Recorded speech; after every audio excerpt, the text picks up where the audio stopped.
اعوذ باللہ من الشیطان الرجیم بسم اللہ الرحمن الرحیم رب اشرح لی صدری ویسر لی امری واحلل عقدۃ من لسانی یفقہوا قولی۔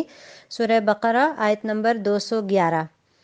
سل بنی اسرائیل، سوال کرو بنی اسرائیل سے، کم کتنی، آتیناہم من آیت بینہ،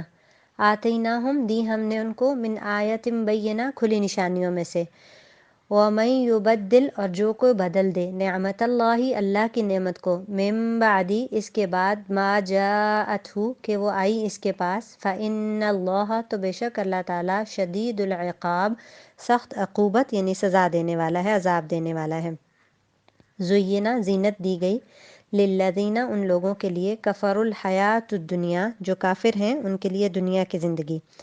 ویسخرون اور وہ تمسخر اڑاتے ہیں، ہنستے ہیں، من الذین آمنوا ان لوگوں سے جو ایمان لائے، والذین اتقوا اور وہ لوگ جو متقی ہوئے، پرہیزگار ہوئے، فوقہم ان سے بالا تر ہوں گے، ان کے اوپر ہوں گے، یوم القیامہ قیامت کے دن، واللہ اور اللہ تعالیٰ، یرزق رزق دیتا ہے، من یشاء جسے وہ چاہتا ہے، بغیر حساب بغیر حساب کے۔ کان الناس تھے لوگ، امۃ واحدہ ایک امت، فبعث اللہ النبیین پھر بھیجے اللہ نے نبی، مبشرین خوشخبری دینے والے، ومنذرین اور ڈرانے والے، وانزل اور نازل کی، معہم الکتابہ ان کے ساتھ کتاب، بالحق حق کے ساتھ، لیحکم تاکہ وہ حکم کریں، فیصلہ کریں، بین الناس لوگوں کے درمیان، فی مختلفو اس میں جو انہوں نے اختلاف کیا، فیہ جس میں،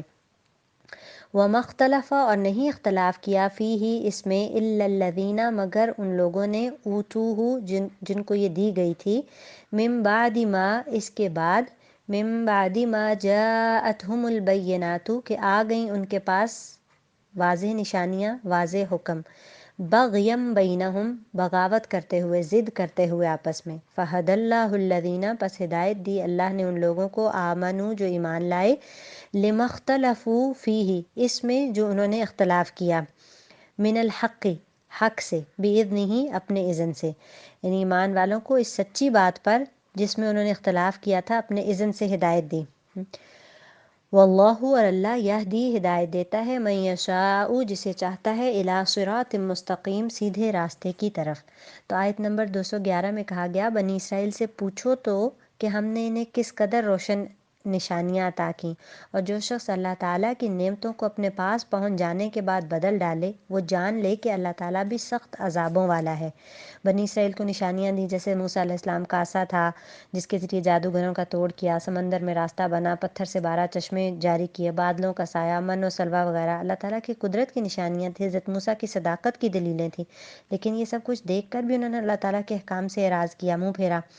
اور پھر نعمت کے بدلنے کا مطلب یہ کہ ایمان کے بدلے انہوں نے کفر کا اور منہ پھیرنے کا راستہ اختیار کیا۔ پھر فرمایا، کافروں کے لیے دنیا کی زندگی خوب زینت دار کی گئی ہے، وہ ایمان والوں سے ہنسی مذاق کرتے ہیں، حالانکہ پرہیزگار لوگ قیامت کے دن ان سے اعلیٰ ہوں گے، اللہ جسے چاہتا ہے بے حساب روزی دیتا ہے۔ چونکہ مسلمانوں کی اکثریت جو تھی وہ غرباء پر مشتمل تھی، وہ دنیا کی آسائشوں اور سہولتوں سے محروم تھے، اس لیے قریش مکہ ان کا مذاق اڑاتے تھے، جیسا کہ ہر دور میں یہ شیوا رہا ہے کہ جو مالدار ہیں وہ غربت کی وجہ سے لوگوں کا مذاق اڑاتے ہیں، حالانکہ جو کسی کی غربت کی وجہ سے کسی کو ذلیل سمجھتا ہے وہ قیامت والے دن ذلیل و رسوا ہوگا۔ تو کسی کو دنیا کا مل جانا اس بات کی نشانی نہیں کہ اللہ تعالیٰ اس سے راضی ہے، اللہ تعالیٰ تو نافرمانی کے باوجود کافروں کو بھی دیتا چلا رہتا ہے، دیتا چلا جاتا ہے۔ دنیا کی تو اللہ تعالیٰ کے نزدیک کوئی وقت اور حیثیت ہی نہیں ہے۔ تو جو لوگ دیندار ہوتے ہیں، اہل ایمان ہوتے ہیں، ان کے فقر اور سادگی کا کفار اور دنیا دار لوگ مذاق اڑاتے ہیں، اور اسی مذاق اڑائے جانے کے ڈر سے بہت سارے لوگ دین کی طرف نہیں آتے کہ ہم دین پر عمل کریں گے تو لوگ ہمارا مذاق اڑائیں گے، اس طرح ہم اکثر لوگوں کو دین سے روک رہے ہوتے ہیں۔